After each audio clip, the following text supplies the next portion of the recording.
Good evening.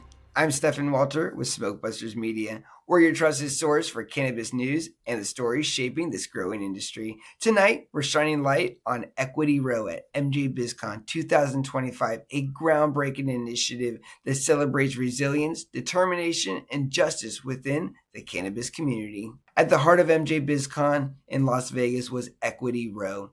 This unique feature showcased 16 businesses led by individuals directly impacted by cannabis prohibition. These entrepreneurs represented those who have faced incarceration or supported those who have been affected by cannabis-related offenses. One of the leading forces behind Equity Row is 40 Tons, co-founded by Corvain Cooper. Corvain shared his inspiring story, serving nearly a decade in prison for cannabis, and now how he's turned his second chance into a mission to support others. So if people can make billions of dollars, why is anyone supposed to be in jail for something that you can make billions of dollars for on the stock market? Sometimes it's crazy how you talk to them and they're more giving you more motivation than a person that you can call on the streets. You know, so it's you can tell that it's really getting to them, living in a bathroom with another man for years, but they're still positive. The clemency is better than the lottery. I trademark that, I own that. It's because you can get money and throw it away, but getting your freedom back, you know, it's just the ultimate, prize. So I had to pave the forward and do something with my second chance for the people that are still stuck behind. So, it's like I had to use it as purpose, and my purpose is to bring light to the other people that were in the same situation that I was in. His words remind us why Equity Row exists. It's to amplify voices that often go unheard, create a pathway for underrepresented entrepreneurs. Equity Row isn't just about business, it's about advocacy. I spoke with Crystal from Free My Weed Man, an organization that supports cannabis prisoners and advocates for policy reform.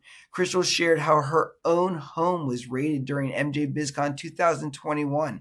A harsh reminder of the war on drugs continues to impact lives. Free My Weed Man was an outcry. I didn't get into this industry thinking that I was going to really be an advocate, but in order to be an advocate, in order to be a business owner, you got to be an advocate. Black people are 4 or 5, sometimes 6 times more likely than whites to be sent to prison for this plant. I felt violated. I felt, to be honest, I was really looking at my doorbell camera. I felt violated. I felt angry. Let's be real. This cannabis industry is such a beautiful plant. I feel like it's being used to weaponize us and to really disrupt us and to separate us. We got to be intentional about the work that we want to do and the jobs that we do. Sometimes we may be taking on a role, but that role is to continue to further the agenda of this whole war on drugs. And I didn't know that until I stepped away from being a social worker. Her story underscores the importance of standing together to challenge a systematic injustice. Another inspiring story from Equity Row was Jason, the founder of Plants Over Pills. His company encourages people to choose a holistic alternative to pharmaceuticals, inspired by his own experiences with incarcerations. Plants Over Pills is to raise awareness behind the opioid and fentanyl addiction crisis. So what we did was we came up with the pill jar that holds flower, and as a way to get people to think about an alternative option to pharmaceuticals. Well, for me, at first I was angry with cannabis, right? I was mad that either the jury didn't show up for me or, that I felt betrayed in some way. But then ultimately, a good friend of mine, he pulled me back into the game, and we went to LA and we started a brand. I think switching from synthetic drugs to a holistic option is first should be everyone's number one step to at least try. Jason's story highlights how cannabis can be the pathway to healing and transformation. Jason's mission is a testament to how cannabis can foster both individual and collective well-beings.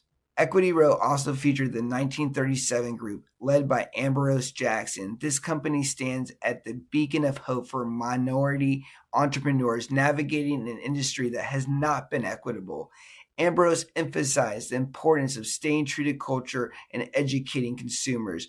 Social equity is all about acknowledging the harm that prohibition has caused, families and our local economies. And as a black person, as a brown person, and as legalization continues, there's power in being the person who's able to make decisions, right, about who you're hiring, the vendors that you utilize, like all of that is very important to us. We gotta work together a little bit more. We pride ourselves on representing the culture that was here and existed before. Ambrose's works remind us that cannabis industry must honor its roots while building an inclusive future. Being at Equity Row was a powerful experience. It reminded me of the sacrifices made for this plant, sacrifices for freedom, time, and happiness.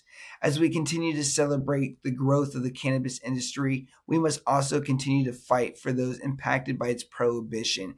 Equity Row isn't just a platform, it's a movement. It's a reminder that cannabis is more than a plant. It's a symbol of healing, community, and resilience. Here at Smokebusters Media, we are committed to sharing stories that celebrate the progress and hold the industry accountable to its roots. Thanks for tuning in. I'm Stephen Walter. Stay informed, stay educated, and as all, keep growing.